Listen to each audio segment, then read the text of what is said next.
Over a cup of joe in his West Duluth kitchen, Mark Sertich is often the center of attention, and not just because he wears breezers. That's the trouble, yeah. With a pot brewing for his hockey buddies, talk isn't about the old days, but this morning's matchup. From one end, way over to the other end to get on your own side.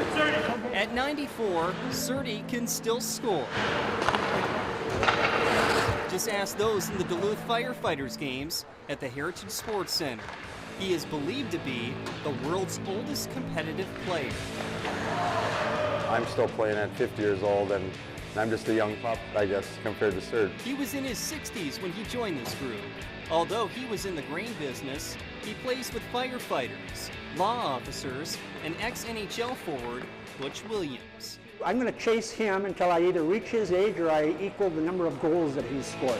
Sertie had an NHL opportunity himself when the Minnesota Wild invited him to try out around his 90th birthday. There's only about 5 or 6 million difference, and we just dropped it down. Yeah. All right. The old school player strapped on a new school camera for us.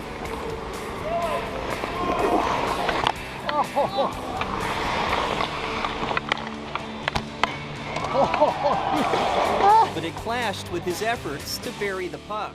Johnson's got your number today. You must have had something on that doggone thing there that kind of kept me from doing what I was trying to do. Once he put the camera down, Sertie's scoring went up. He gets goalies frustrated a lot. There's a lot of goalies that come off the ice crabby because Sertie put a few by him. It all started in the 1930s when a coffee company's contest put Sertie on the ice. Second prize was a pair of skates. The blades have been upgraded a few times in the 8 decades since, but the dreams that began on Merritt Park's outdoor rink remain. If you had equipment at all, when I first started, you were lucky. Born in Ashland in 1921, Mark's family moved to Duluth when he was about 3. He attended Denfeld, but never played a second of high school hockey. In 1940, after I graduated, they started a hockey program, so I missed it by 1 year.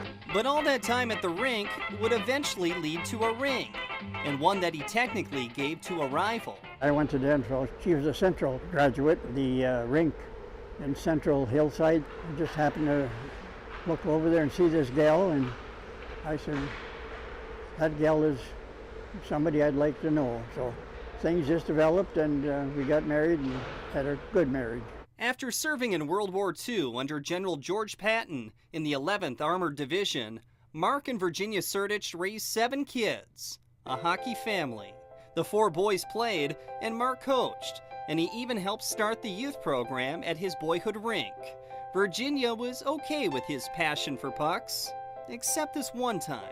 Came back from flooding the rink, and I looked down there, and I see this suitcase down there.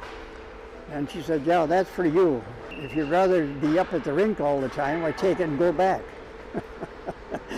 And that kind of set me straight a little bit. His beloved Virgie passed away in 2004 after 61 years of marriage. I live by myself, make my own meals, and take care of the house. I get by pretty well. Hockey helps. He plays in pickup games 3 times a week. A rink ritual that began before he retired from what was then PV Elevators after 42 years. Enjoying my 30 years of retirement. You could say it's his postseason, and it includes a playoff beard, or more accurately, a lip sweater, as the handlebar mustache has been his trademark for decades. At a point now it'll kind of just curl up by itself.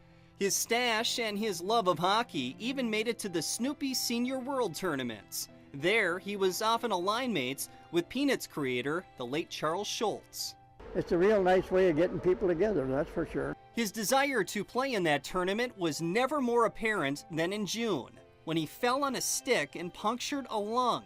He didn't want to go to the hospital, finally convinced him to go, and he was advised to stay off the ice for about 6 weeks. He was back in half that time. I had to try to talk my way into being able to go out there. Recent cataract surgery couldn't keep him off the ice long either. I came back on the 8th day after I had my last operation.